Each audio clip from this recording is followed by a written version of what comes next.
Hello friends, welcome to my channel AJ classes. I hope आप सब safe होंगे। Take care of yourself and your family. So as you know that पहली video जो है हमारे अच्छे views आए, आप उसको प्लीज़ लाइक शेयर सब्सक्राइब कीजिए। आज हम पढ़ेंगे द कॉन्स्टिट्यूशन ऑफ इंडिया। मैं आपको बताऊंगा कॉन्स्टिट्यूशन ऑफ इंडिया कुछ फैक्ट्स, और धीरे धीरे आगे अपन और भी चीज़ें डिस्कस करेंगे। लेकिन सबसे पहले मैं आपको बता दूं कि ये कॉन्स्टिट्यूशन होता क्या है। कॉन्स्टिट्यूशन का मतलब है संविधान। एक ऐसी चीज, एक ऐसा जरिया जिसके तहत हम सभी को काम करना पड़ता है। एक बार आप सोच के देखिए, अगर हमारे पास संविधान नहीं होता या हम उस हमारे पास वो रूल्स एंड रेगुलेशन नहीं होते तो आज क्या सिचुएशन होती हमारी। तो एक संविधान है जिसके तहत सब कुछ लिखा हुआ है, एवरीथिंग इज रिटन, कि किसके पास कितनी पावर होनी चाहिए, एक प्रेसिडेंट की क्या पावर है, भारत की इंडिपेंडेंट जुडिशरी कौन है, क्या है। तो हम कुछ फैक्ट्स है कॉन्स्टिट्यूशन से वो जानेंगे। जब भी इतना बड़ा कॉन्स्टिट्यूशन है तो हमें पता है कि बहुत सारे फैक्ट्स होंगे इसके। कुछ मैं डिस्कस कर रहा हूँ, उसके बाद धीरे धीरे मैं आपको और भी पॉलिटिक्स के वीडियोस बना के दूंगा। फिर धीरे धीरे हम हिस्ट्री पे चलेंगे और भी जो भी होगा मैं बना दूंगा। तो सबसे पहले constitution of India, facts of Indian constitution. आप प्लीज़ एच जी क्लासेस को लाइक कीजिए, शेयर कीजिए, सब्सक्राइब कीजिए। देखते हैं। सबसे पहले B R Ambedkar, known as the father of Indian constitution. Bhimrao Ambedkar जो है, जिन्हें हम संविधान का पिता कहते हैं। B R Ambedkar, known as the father of Indian constitution. M N Roy gave the idea of constitution. अब कॉन्स्टिट्यूशन का आइडिया किसने दिया था? M N Roy. Largest constitution, एक minute, largest constitution in the world. अपना जो संविधान है वो सबसे बड़ा संविधान है। अब देखिए, मैं 3 पॉइंट बताऊं और तुरंत याद हो जाएगा आपको। B R Ambedkar, known as the father of Indian constitution. Second, idea किसने दिया कॉन्स्टिट्यूशन का? M N Roy gave the idea of constitution. उसके बाद largest constitution in the world, Bharat सबसे बड़ा कॉन्स्टिट्यूशन है। The original copies of constitution are written in, जो original copy है कॉन्स्टिट्यूशन की, वापस चलते हैं। The original copies of constitution are written in Hindi and English. The English version has 117,369 word. ये याद रख लीजिए। 448 आर्टिकल्स एंड 12 शेड्यूल्स, 448 आर्टिकल और 12 शेड्यूल है। देखिए कितनी जल्दी क्लियर हो जाएगा। सबसे पहले B R Ambedkar, known as father of Indian constitution, ठीक है। M N Roy gave the idea of constitution. Longest constitution in the world. The original copies of constitution were written in Hindi and English. The English version has 117,369 words, 448 articles and 12 schedule. M N Roy ने constitution का idea दिया। मैं एक बार clear कर देता हूँ ये, ताकि आपको क्लियर दिखे। किसी को लिखना हो तो लिख भी सकता है। नेक्स्ट स्लाइड पे चलते हैं। एक सेकेंड, ये कुछ प्रॉब्लम आ रही है। Next, Indian constitution is handwritten, not, back चलते हैं एक मिनट।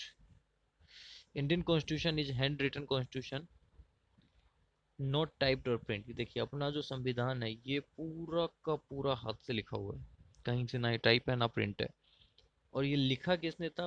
प्रेम भंडारी नारायण रायसदा। नाम याद रख लीजिए, Prem Bhandari Narayan Raizada. Each page of constitution are uniquely decorated by Shanti Niketan. ये देखिए, ये 2 पॉइंट बहुत इंपॉर्टेंट है। हैंड रिटन किसने किया? प्रेम भंडारी नारायण रायसदा। डेकोरेट किसने किया? Shanti Niketan. Original copies are stored in helium filled gases in Indian parliament. अब जो ओरिजिनल कॉपी है वो कहाँ रखी गई है? हीलियम फिल्ड गैसेस के इंडियन पार्लियामेंट में। इसकी एक और कॉपी है जो जैसलमेर में एक बहादरिया लाइब्रेरी है, एशिया की सबसे बड़ी लाइब्रेरी, अंडरग्राउंड लाइब्रेरी है, वहाँ पे भी रखी हुई है कॉपी इसकी। 9 दिसंबर 1946 the constituent assembly met for the first time. 9 दिसंबर 1946 को कॉन्स्टिट्यूंट असेंबली फर्स्ट टाइम में मिले। Indian constitution took 2 years 11 month and 18 days to complete. 2 वर्ष 11 महीने 18 दिन लगे इसको कंप्लीट होने में। इरेज कर लेता हूँ। देखिए next, when first when first draft was made, when the first draft of constitution was made, there were 2000 amendment। जब पहली ड्राफ्ट कॉन्स्टिट्यूशन बनी थी इसमें 2000 के अमेंडमेंट थे। 26 नवंबर 1949 known as a constitution day. तो अब अगर आपसे क्वेश्चन पूछा जाए कि which day is known as the constitution day, तो आप बोल 26 नवंबर 1949। 24 Jan 1950 total 250 members sign the draft of Indian constitution. 24 जनवरी 1950 को टोटल 250 मेंबर ने साइन किया था इंडियन कॉन्स्टिट्यूशन का। The national anthem of India written by Rabindranath Tagore, लिखा किसने था? रविंद्रनाथ टैगोर ने। The national anthem of India written by Rabindranath Tagore was scribed in Bengali first, पहले किसमें था? बंगाली में। एंड उसके बाद लेटर किसमें ट्रांसलेट किया गया था? हिंदी में। किसने किया था? आबिद अली ने। कब किया था? 1911, ध्यान रखिए। ठीक है, next. The Indian national flag, Bharat का जो नेशनल फ्लैग है, एक second, the Indian national flag with tricolor and the चक्र in the middle was conceptualized by पिंगली वेंकैया। जो अपना नेशनल फ्लैग है, जो ट्राई कलर है, केसरिया, सफ़ेद और हरा, बीच में जो चक्र होता है, कितनी तीली होती है इसमें? 24, इसे अशोक चक्र बोलते हैं। किसके द्वारा कंसेप्ट किया गया था? पिंगली वेंकैया। अब ये है कौन पिंगली Venkaiah?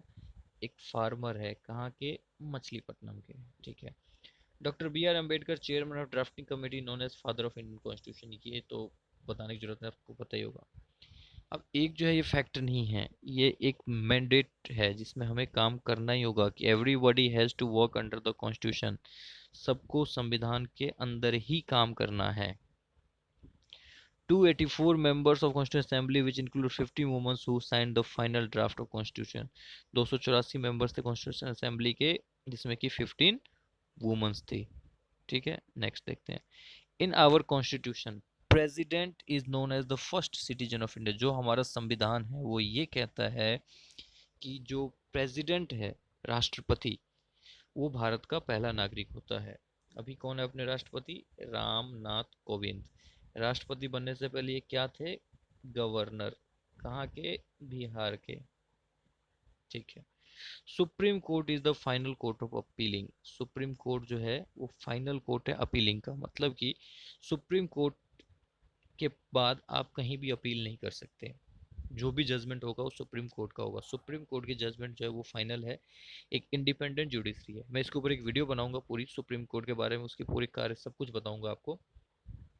11 fundamental duties are laid down in constitution. 11 fundamental duties है under article 51A 6th A and 42 amendment. The oath of president will be done by CJI। अगर प्रेसिडेंट को शपथ लेना है तो वो कौन दिलवाता है? CJI। CJI मतलब चीफ जस्टिस ऑफ इंडिया। और यदि चीफ जस्टिस ऑफ इंडिया अपनी शपथ ले रहा है, सुप्रीम कोर्ट का जो चीफ जस्टिस बनेगा, उसको कौन करेगा? प्रेसिडेंट। ये दोनों होते हैं वाइस वर्सा। अभी कौन है अपने चीफ जस्टिस? शरद अरविंद बोबड़े। शरद अरविंद बोबड़े। मैं आपको इरेज कर देता हूँ पूरा, आपको इजी रहे। ठीक है, नेक्स्ट देखते हैं। Thanks for watching. Next video जो होगा जिसमें मैं आपको बताऊंगा कंपनीज और उसके फाउंडर, ये अलग से एक वीडियो बनाऊंगा। और इसी में अब मैं धीरे धीरे parliament, Lok Sabha, Rajya Sabha, president, vice president, इन सब के बारे में डिटेल्स में एक एक चीज़ आपको मैं रटवा दूंगा, याद करा दूंगा, ताकि आपके लिए ईजी रहे। Thanks for watching. जो भी सजेशंस हो आप कमेंट में दीजिएगा प्लीज़। इसको लाइक करें, शेयर करें, सब्सक्राइब करें, अपना और अपने फैमिली का ख्याल रखें। Thank you.